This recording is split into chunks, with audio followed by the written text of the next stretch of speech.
once you get past that line, it's a whole different world where no rules of society come into play. It's just pure violence, death, and destruction.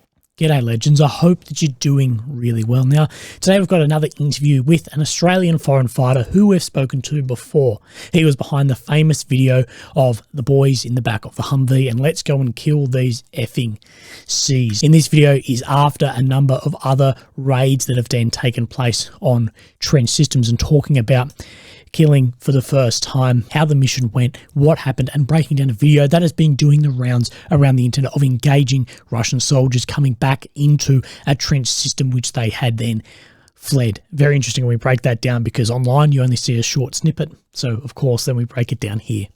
So thanks, mate, for coming on the podcast. I hope you guys enjoy it. And if there's anyone you would like me to speak to, please feel free to reach out. Thank you. Oh, yeah. You got me? Yeah, I got you, bro. Yeah. Hey, bro, how you going? Good. You sound good, man. Yeah, I don't feel very good. Yeah, what's up with you? Just fucking woken up with probably like a headache or a stomach bug. I woke up with a headache this morning and then it just sort of fucking rocked me for like a bit. So I'm just dealing with the aftermath of that now, really. Fucking hell, mate. No good. Bad luck. Yeah. I'm in my bunker right now with my team. You might just see some background noises or obscene language, but yeah, I apologize. No, that's all good. If anyone says anything that you need me to cut out, just let me know sooner rather than later. That's easier. Oh, yeah, will do. Thank you. No, you're right. I'm always somewhat cognizant of that. How you been, man, since fucking we last spoke? I'm good, man. Been busy, been just, floating around doing my bloody usual. What about yourself? Not bad. We've just been doing like a lot of training and another op as well, which I'm allowed to tell you about too. So that was a fun one. I can fucking give you the details on and shit as well. Yeah, let's. Sorry, man. No, go ahead.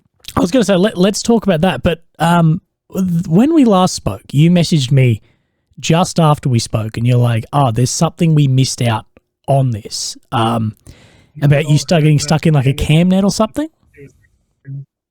Yeah, oh fuck. Yeah, so so you would have seen the most recent if you've seen the YouTube channel for Chosen Company now, and they've uploaded the video. That's our first trench assault. Yep. And in it, thankfully the editor cut out when I hit that entry point. I jumped right into a cam net and proceeded to get stuck with my leg hanging half in the air. And I was the first one in, and all I yelled was, "Get the fuck in here now," at the top of my lungs, and you could probably hear the pure terror in my voice because I thought I was about to get slotted from like 2 different angles as I went in. So I'm glad that was left out because it's a bit embarrassing for me. But yeah, that was a really, really, really scary point of that trench, the initial entry, which is not what you want. No shit. Can you tell me about Chosen Company? It's been popping off a little bit everywhere, and I feel like I'm on the inside because I see it shared around and whatever, and I'm like, I know people on the inside of this. Can you tell me a little bit about that? How it sort of came about, and what it's become now? Yeah. So initially, Chosen Company was a company part of the 2nd Battalion of the International Legion. And from like last time I told you, things there weren't exactly, rainbows and sunshine with, I guess, higher up command and, the sort of the general way we would do things there. So our commander, who you would know now as Ryan, announced that he was leaving the unit to go find greener pastures, and all of us are welcome to come. And from that point, pretty much I'd say 80 or 90% of us were like, yep, we're going to leave here and come with you. And then after a few weeks, we he got the go-ahead to come to attach to a Ukrainian brigade, which everyone knows now is the 59th Brigade, underneath the reconnaissance company for that brigade. And what we were being employed was the, I guess, assault attachment to that reconnaissance company. So we're attached under the command of the reconnaissance company, and now filling the role of the assault element as well, along with the Ukrainians of the recon company as well, because recon here isn't, the traditional, go in, observe. It's mainly done with drones. So the only recce that's done is with the drones, and then we're employed as the assault on those positions that are reconnaissance by the UAV units. Yeah, right. Okay. But, yeah, it makes sense. Sorry. I'll continue on. Yeah. Sorry, I didn't really explain too much, but like we're all foreigners from all walks of life, with all like various or no military experience, and we essentially attack these positions with the support of the 50 cal Humvees that the United States have provided. And it's essentially, we're just like a shock or like storm unit. We'll just hit them hard and fast before they have time to prepare, so we can have the highest advantage possible when hitting these positions to catch them off guard. Essentially, it's like essentially like a quick storm unit for fucking these Russian positions, I guess is a good way of saying it. Yeah. And you mentioned in that people of little or no military experience. So you've got guys who have never actually served there as well?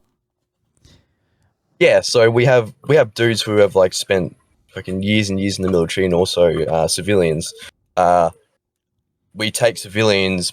We're happy to take civilians because these dudes, they're willing to learn, and we don't just want to give away someone who's going to be an asset to us just because they have no military experience. The people who come here more often than not, they're very honest with their backgrounds, and they're like, hey, I've never experienced A, B, or C before, but I'm willing to learn and willing to put in the training, and that's what we're happy with. And a lot of dudes have stepped up with zero military experience, and they've done better than fucking a lot of people I've seen like in the past with military experience too. So I guess they come in sort of a way untainted is a good way of putting it, and you can sort of mold them to how you want without any past NATO military experience that can make it difficult for them to relearn some things. Yep. Does that make sense? No, it definitely makes sense. It's a little bit like how the Air Force doesn't want you having a civilian pilot's license before going and flying like a fighter jet. You don't want to get in those bad habits. They just want to start and mold you the way we need you for that. Yeah, exactly. And is that the best tactic that you've found? Is that sort of hard and fast, straight push in? Is that what you found the best? Well, so far it's worked really, really well for us. We push into these positions, and the Russians either run away or they're so surprised about how fast we've hit them that they, I guess, just in some instances hide and wait for us to pass, because they just aren't prepared for how quick we come in and hit them. Yeah. And look, we have to talk about it because the video went very, very viral. And it's always funny. I don't know if I get this more than some people, but when I'm watching a bit of footage, I'm like, oh, this is wild. And then I look at who it is. I'm like, I fucking know them. We have to talk about the footage. It wasn't your helmet cam, I don't believe, but I think it was your team marksman on the counter red dot sight, takes down the dude, and then the guy with the Z patch, like the obvious Russian, jumps in the trench from behind. Is that the most recent attack? And I'd love you to sort of run me through how that situation went, and I've got some questions about that also. Yeah, so that was the most recent assault we did. We approached we approached the position in 3 of our Humvees. Mine was in the rear, and we had 2 entry points into the trench system. One from the both ends of the trench. As we pulled up in front of the position, our front Humvee hit a mine and blew the hood off into orbit. But everyone in the Humvee was okay. We then dismounted, bounded up to the trench, made entry, and prior to that, we had known that there was another trench that we would pass, a Russian trench we would pass on the way there. And as we pulled up, the Ukrainians also pulled up to their Russian trench position as well that they were assaulting, and we sort of assumed in orders that the Russians only have 2 ways to go, either from that trench to ours or across the open ground, like a few hundred meters to the next Russian position. And we're like, okay, once we enter, we're going to have this re-security element to make sure no squirters do come over. And lo and behold, as you see on the footage, they start running over to us because they think that this trench that we're in is still occupied by their friendlies. But it turns out they're a little bit too late, and they ran straight into our rear element. So, not to sound like an idiot, but I'm trying to break this down. So, you've pushed to a trench behind the first Russian trench line, and they've come back into it. Is that correct? Because so on that tree line that we attacked the trench in, there were 2 trench systems. The one we attacked, and the one just about 50 or so meters behind that one, which was also occupied by the Russians, and I believe that was their fighting position. And then the one we hit was their sort of rest position. So when we hit them both at the same time, the Russians were in so much confusion that they just had to run back to what they thought were friendly lines, which is only like a 50-meter run. But we had already occupied the trench by that point. My question is more, how did you end up behind them in that resting position? Did the Ukrainians hit that first sort of fighting position and then you guys flank in from the side or something? Oh, we just drove straight past it. Oh, okay, yeah. So you're just straight across the top, and oh, right, yeah, that makes sense. Well, we're seeing that. I'm seeing a lot of that drone footage with the Bradleys, the M113s, ramp down literally on or past trenches and straight in. So the confusion, man, there's so much of this where people are like, oh, look at this guy, he's running out, he's no idea what he's doing. I'm like, do you have an idea how fucking confusing that would be? You just get hit like that, which way's up, or people have never been dumped by a big wave, and you're like, you don't even know which way to swim up. That's wild. Yeah, our tactics of hitting them real hard and real fast is essentially the initiative, the first bit of initiative, and pretty much the winning bit of initiative that we have to gaining entry into the trenches and clearing them. So it's doing that, it's proof right there that we do it so fast that the Russians just don't know what the fuck is happening. Yep. And can you continue with that story? Sorry for my cut in of what then happened in the trench.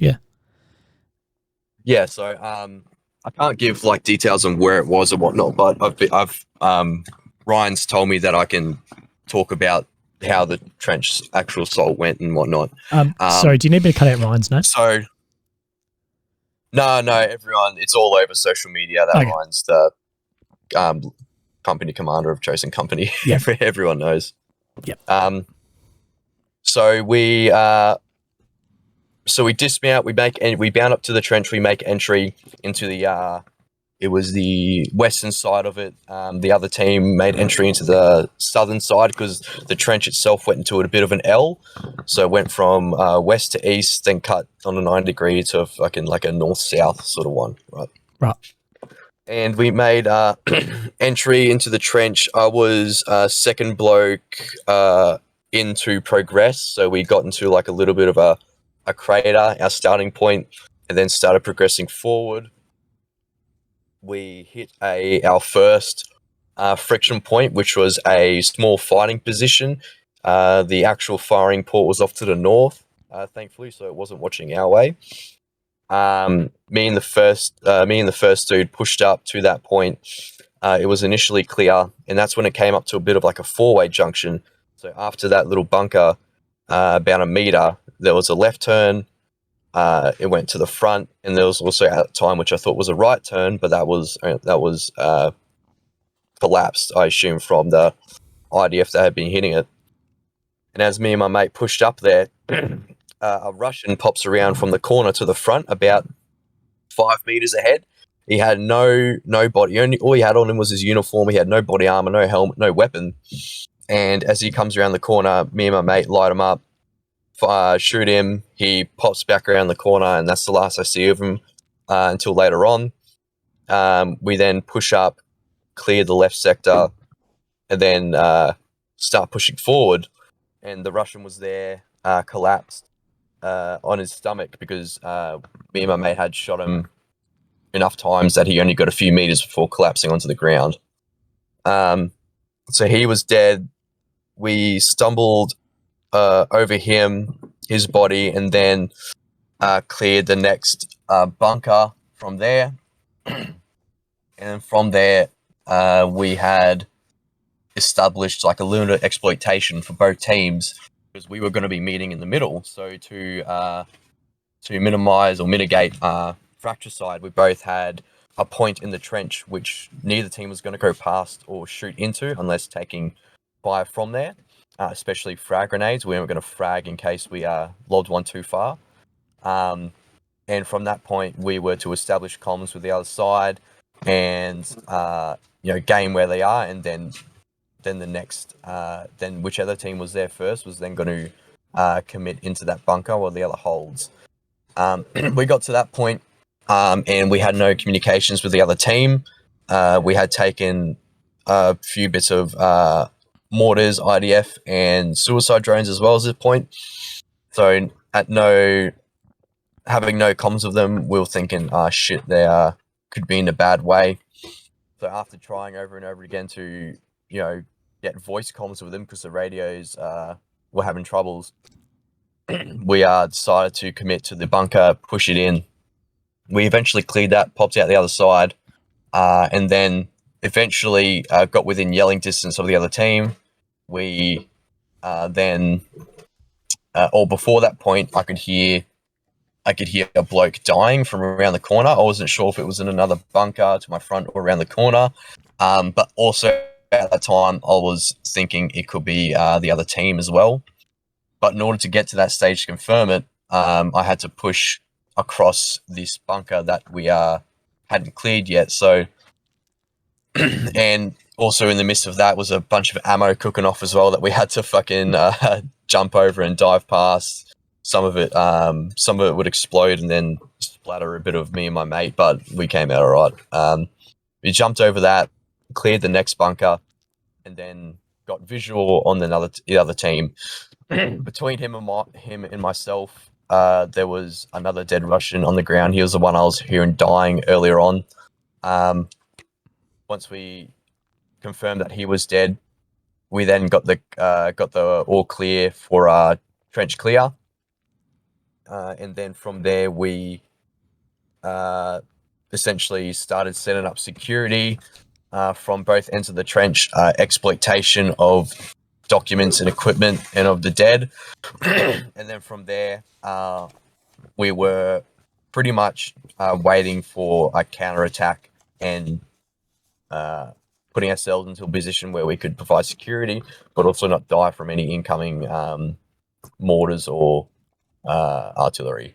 We did get a warm welcome from a Russian tank at some point, but he got swarmed with suicide drones and decided, fuck this, I'm going home. So he politely fucked off back down the road where once he came. So he didn't do that again. And then from there, we were probably occupying their trench for about, I think it was 4 hours in total. About 4 or 5 hours total. We took a lot of indirect at that time. I had some myself, along with a lot of the other boys, had some real close calls with artillery, or at least 120mm mortars coming down. A few dudes got rocked by them, but it's okay. They're okay. And then we waited for the relief to come. We did our hoto, and then we exfilled back out the way we came. But yeah, that was I guess the gist of the assault. It went pretty well. We had one casualty shot through and through in the neck with a PKM. Oh shit! He survived because our medics are fucking amazing.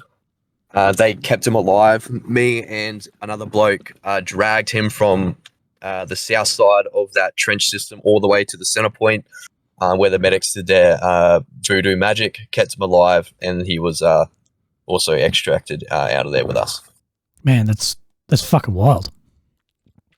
Yeah, sorry if I probably sound a bit incohesive as well. I'm still like discombobulated from fucking earlier this morning. I apologize, bro. Mate, don't apologize at all. I know this is it's absolutely last minute. You and I chat a fair bit online, but not at all. I've just been taking notes just to ask you about a couple of things as well.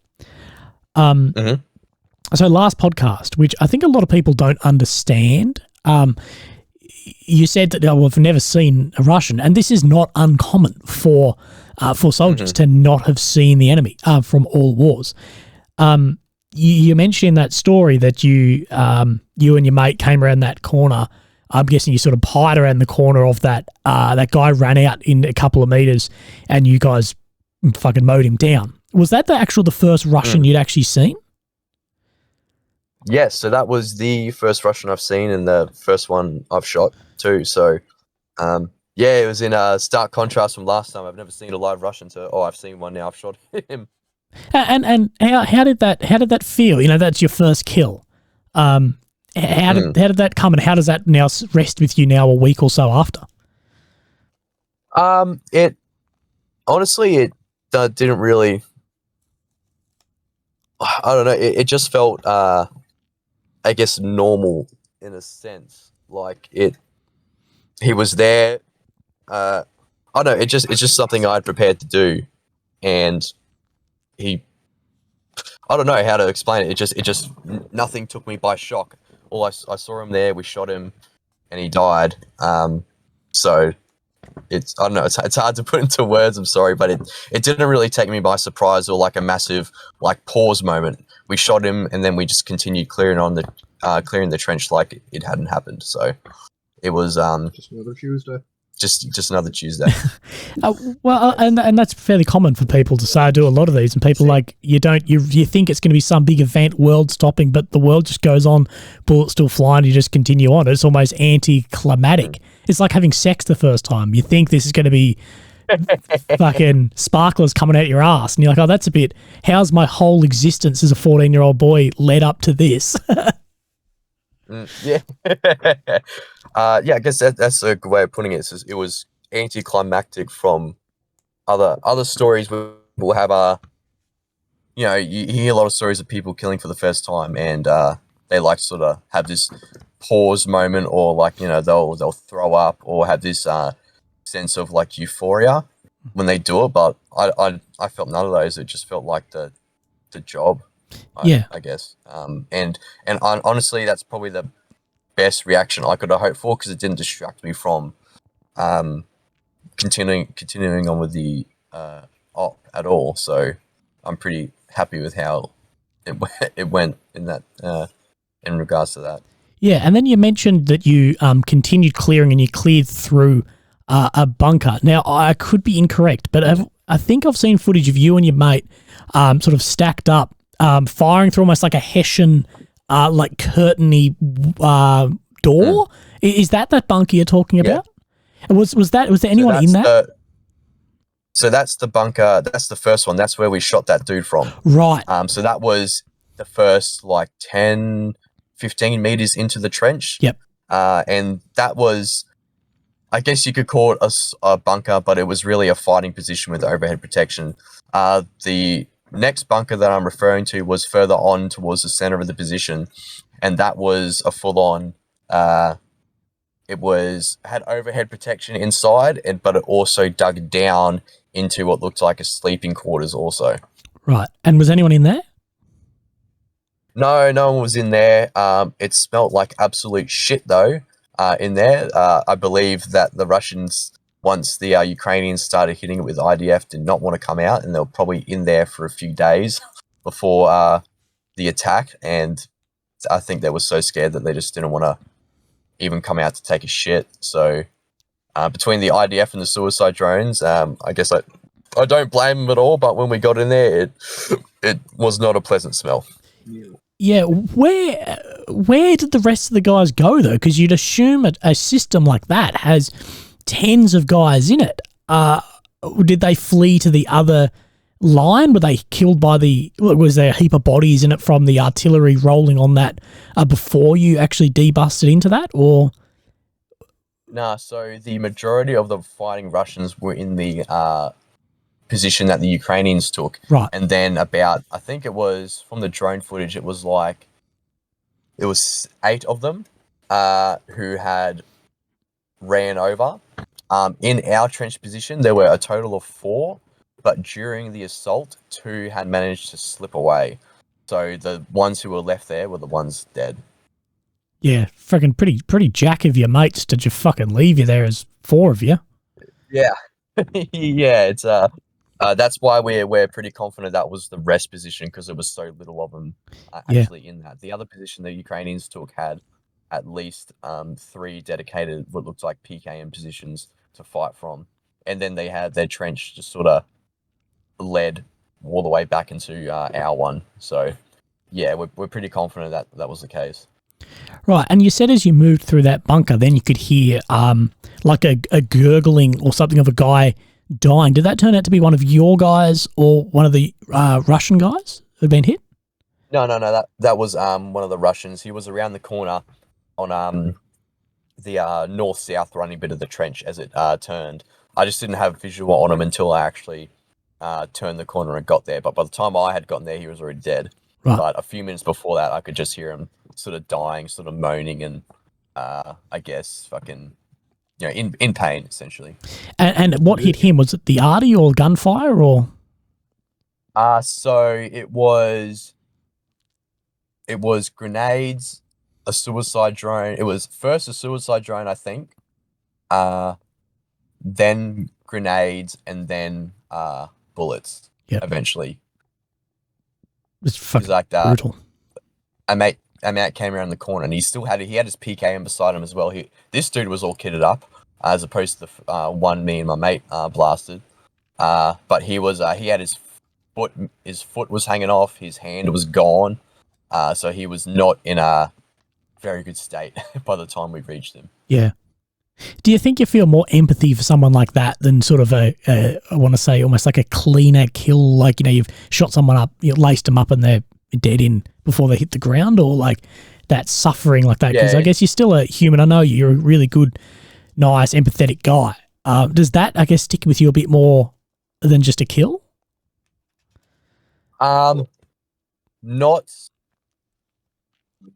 in a negative way. Like I do when I do think about it, like it thinks, like that, it does suck, especially for him being left there alone, dying, essentially just waiting to be killed.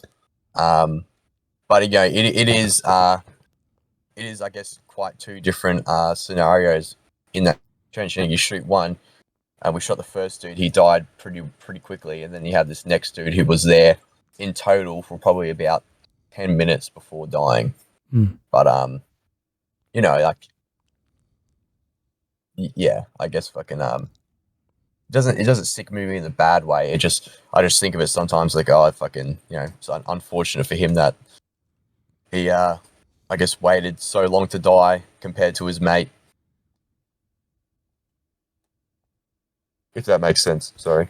No, completely. And can you talk us through this footage of your mate's GoPro helmet camera, whatever it is, on the weapon system on like the side mounted canter, like red dot, when we see two gentlemen, two guys running across, and then he hits, I believe, the first one, and then the other one runs through. What was the scenario there? Because that's been shared around a lot of like these guys are unarmed, unkitted, like surrendering, and one got taken down. But as everything, this shows a glimpse of footage, not the event.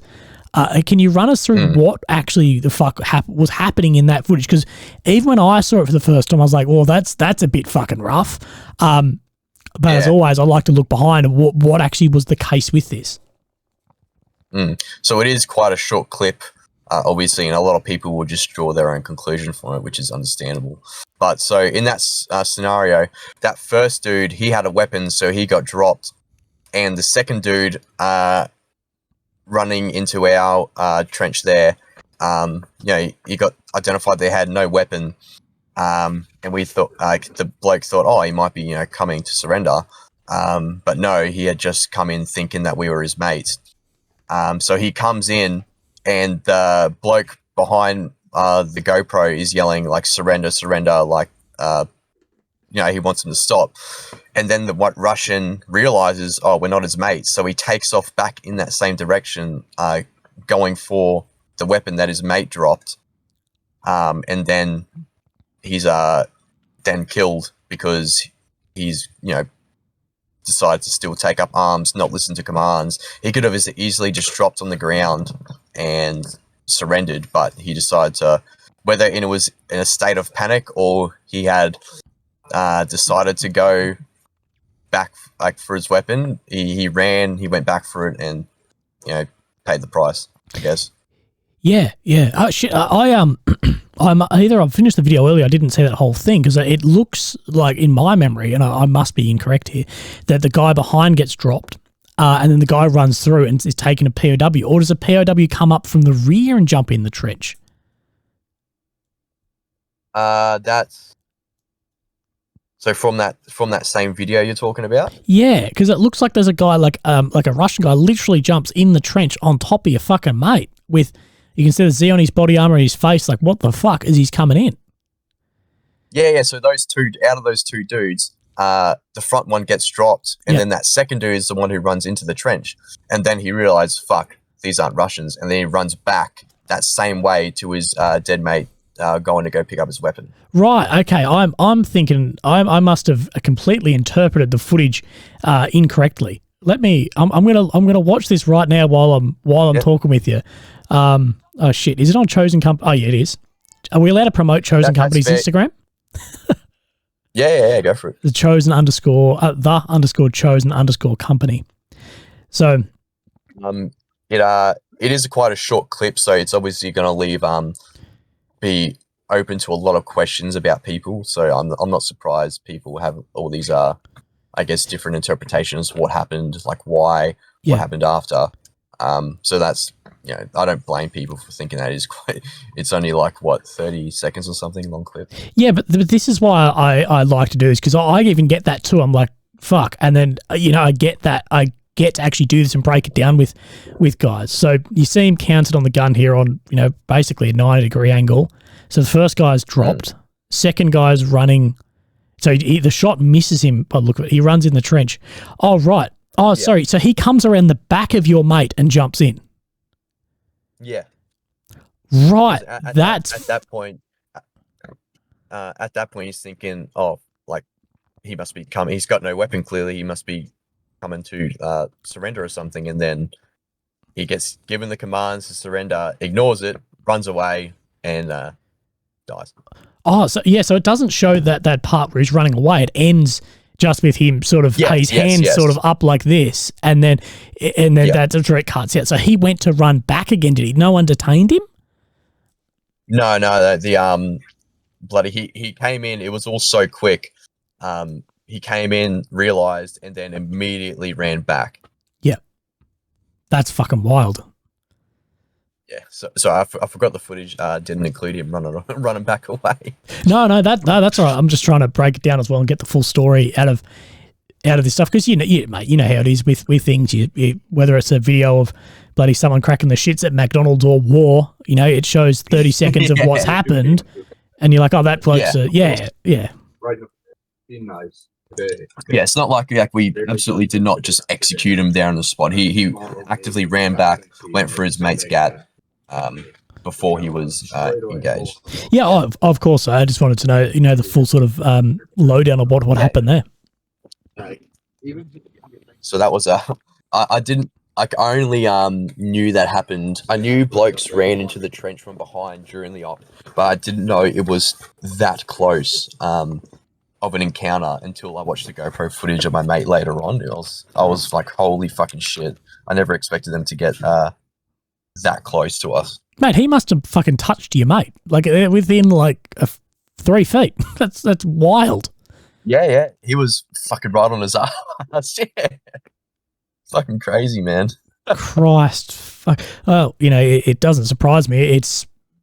But I guess you never thought you'd be fighting a war in trench systems like this. You and I received the same training in the military, and we thought that was a piss take, didn't we? Oh, fucking yeah. I never. Whenever I did trench training, which was very, very little. I remember when I was on JLC, my mate, bloke from 7RER, was like, yeah, we get made to do trench training all the time. I'm like, that's fucking ridiculous, bro, what the fuck? And then I come here, I'm like, oh my God, it's everywhere. Yeah. Oh, it's one of those things that no one thought was actually going to be a thing, man. Yeah, especially like, I didn't really think it'd be a thing in the Australian Army, but obviously, like, with a war that's dictated a lot by indirect fire, trenches are like, you have to have them. You can't not. They will save your life. It's a non-negotiable. Fucking whichever major war is going to be fought next, our boys are going to be digging in, so they better get the reps in while they can. Dig us. I heard diggers in the background.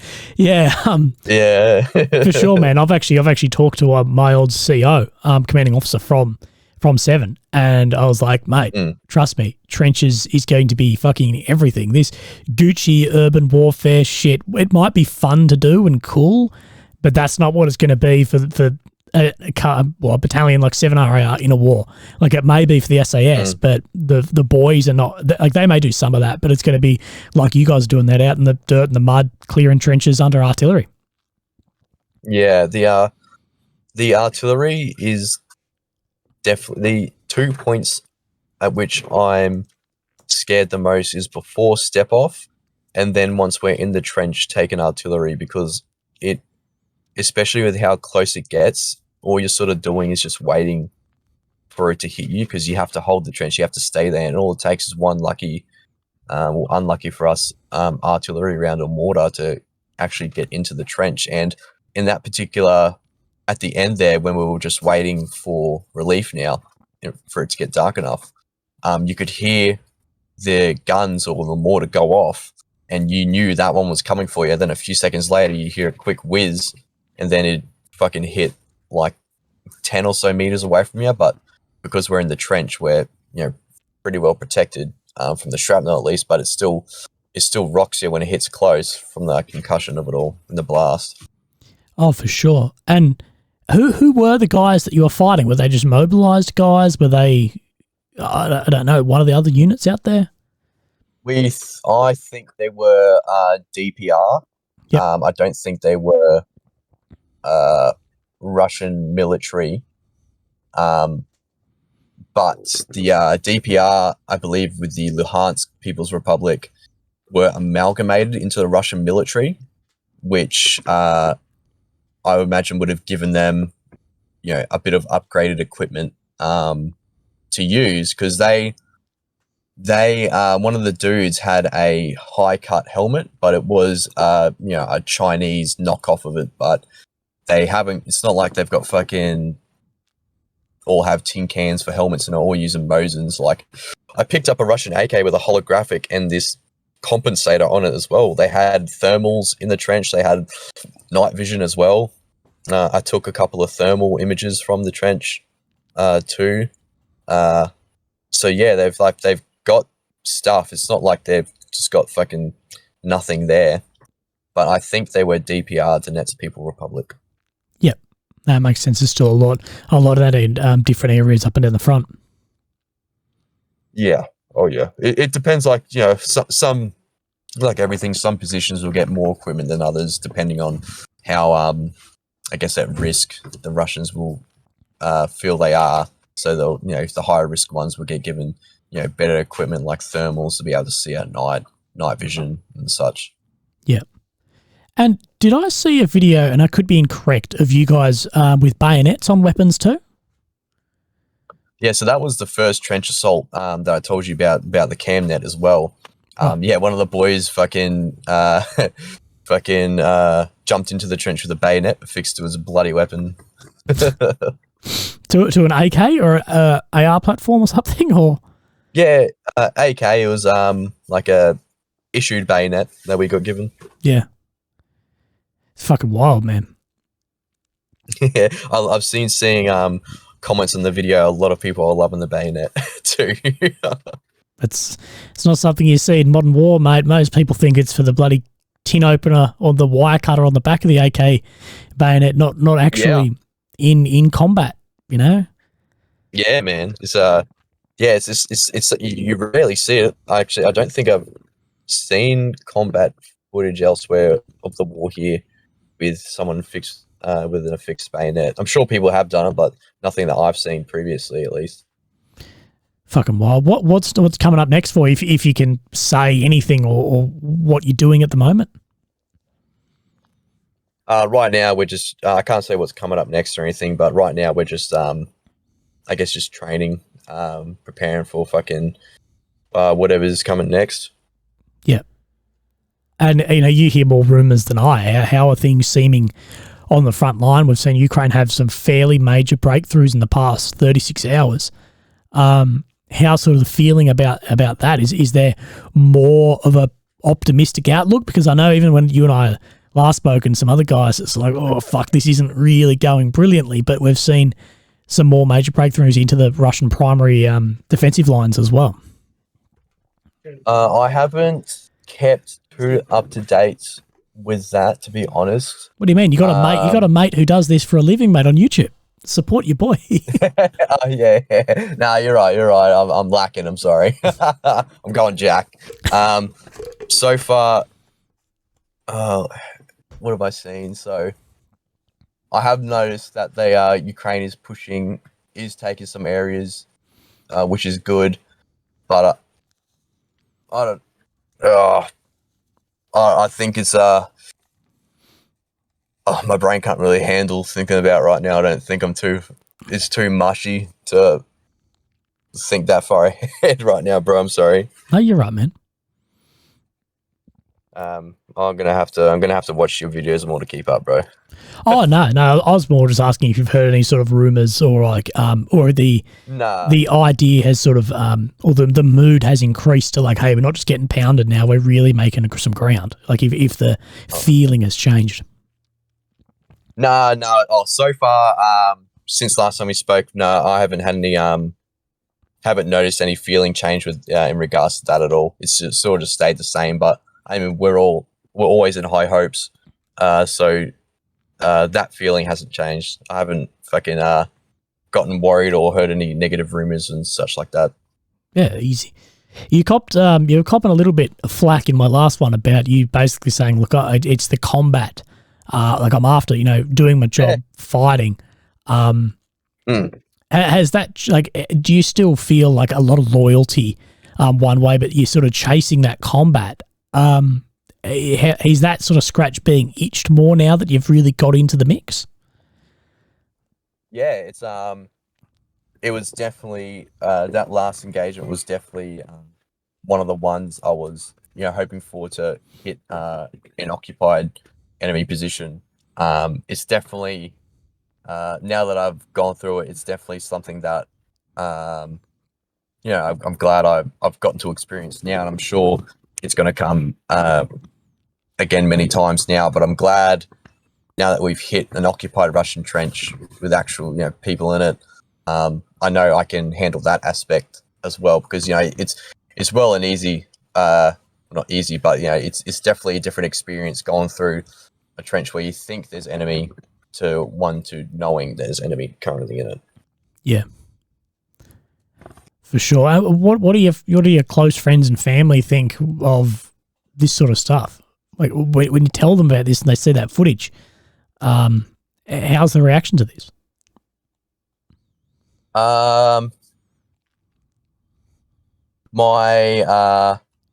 told my mate, asked my mate back home how he thought about it all, because there's footage of me searching one of the dead bodies, and I asked him, is it weird seeing me like doing this, or he said, it's a bit of a shock, to knowing you knowing me his whole life, and wanting to do this sort of thing, and actually seeing me doing it all. He said that did it all by himself. I've actually gone ahead and gotten to do it, and he said like it's a bit of a shock to see on video, but at the same time, it's wild and like awesome to see me actually here doing it. So it's the same sentiment I get from like most of my mates back home as well. It's wild that someone they know, close, is off here doing this shit. Oh man, it is wild, because it seems like such a far, especially from Australia, I guess, such a faraway war. And it's like, oh, this guy's one degree of separation away from us and the boys. People like you and I didn't even know this. You and I have a number of mutual friends. There's some people who heard you like, oh, that's fucking such and such. And I was like, oh, maybe. Yeah, it's like my mates, like a few like mates keep telling me as well, like you've seen, I pretty much fucking like more combat than a lot of the regular infantry in the army as well, and I like that because I have experience I can help teach them with, because I think I said it to you in our last interview.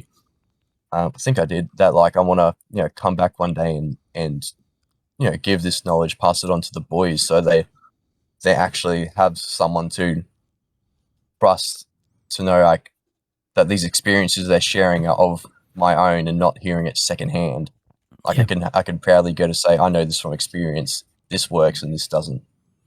Yeah, mate, absolutely. That is just super important. And I know, you've seen and done more than I in the combat space there, but even I was asked to come back to some units and talk about some of the trench systems I'd seen, some of the tactics used, things that seemed successful and non-successful, and geared we'd found on dead guys as well. So I'm absolutely sure you'll be welcome to open arms at any unit who want that level of experience, and it is incredibly important. The only problem you're going to have some dickhead with a fucking crown on his chest who's never done shit, who's like, oh, he never passed this fucking written exam.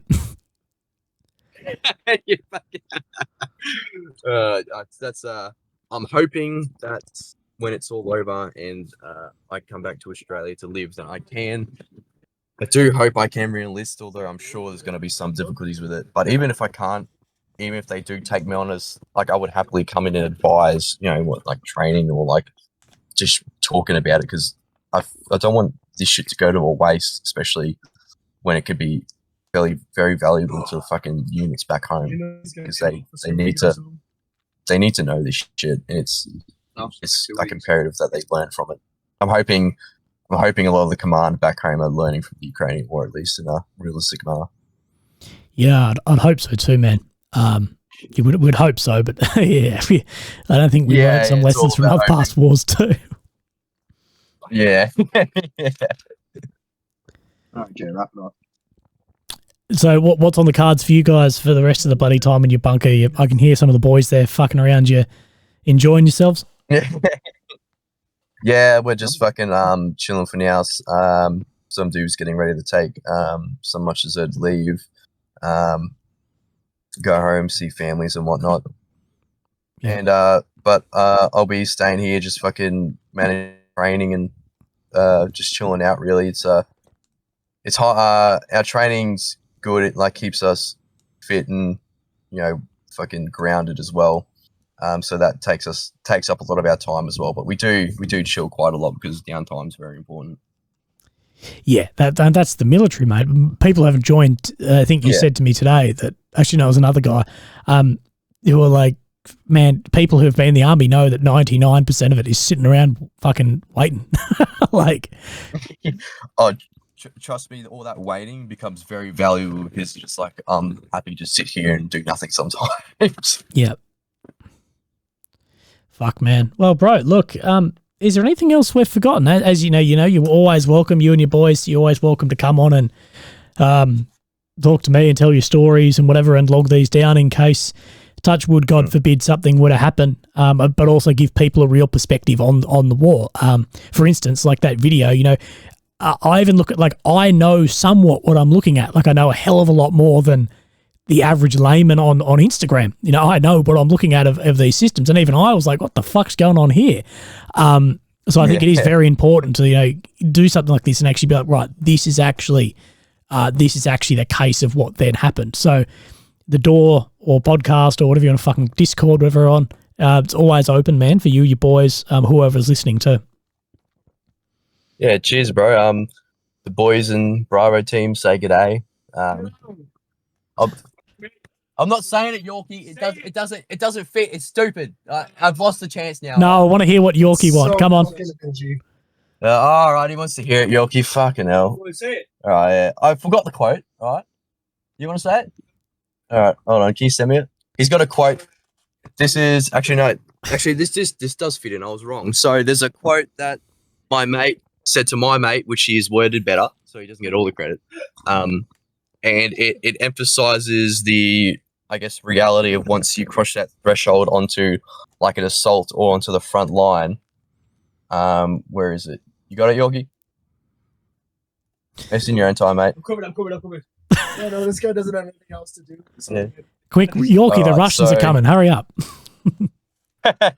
So he said, once you get past that line, it's a whole different world where no rules of society come into play. It's just pure violence, death, and destruction. Great. That's good. That's good, man. Which is, yeah, it's true, because you see, a lot of people online thinking fucking, like, people should have done this, or like, why did you do this? Like, oh, that's wrong. It's just like, it just doesn't matter out there. The politics don't mean shit. It's all about, once you get into that trench system, or once you're on that approach, your whole mindset just changes, and you're just like, all right, it's now either going to be me or them, and it's sure as hell not going to be me. So you just, it's a good quote. Yeah, nice one, Yorkie. Cheers, man. Yeah, man. Fucking. Hopefully, people hear that and think twice before, I guess, thinking dumb shit, I guess. Yeah, and very, very few humans alive can actually relate to what it's like out there, mate. There's a bunch of 20-year-olds in you guys, and there's a bunch of 80-year-olds in our grandfathers who fought in Europe and in the Pacific and areas. That's about it. Who can really relate to this? So, it's a lot of people judging from their couch, and I'm cognizant that I do that to a degree as well. So I always appreciate you guys adding some realistic perspective, mate. Yeah, man, happy to fucking give a clearer picture on it when I can. And I'm looking forward to, mate, when this is over, doing this over a beer and a few hours. Yeah, blow fucking oath. That'll be fucking loose. First on the agenda, I assure you. Fucking A. Well, mate, look, unless there's anything else, I really appreciate it. We'll keep this one a bit shorter, and we'll stop in whenever the next mission comes and goes and is a success. Oh, please. Oh, also, one last thing. I've got so if people want to help support Chosen Company, we do have that YouTube channel, Chosen Company Co. And linked to it is also our PayPal, where we use the funds to replace damaged gear or buy new stuff as well. It helps the unit a lot. Just to, help us keep fighting. So if anyone wants to support, just jump over to the YouTube channel, and the link's there. Yeah, it'll also be linked below this video too. Cool beans. Cheers, bro. I really appreciate talking to you, man. Ah, mate, anytime. I hope you get better from your fucking sickness, and say good day to the lads for me. Yeah, no worries, mate. I'll have a chat to you after this, bro. Easy. Okay. Thanks, man. All right, catch you, mate. See ya.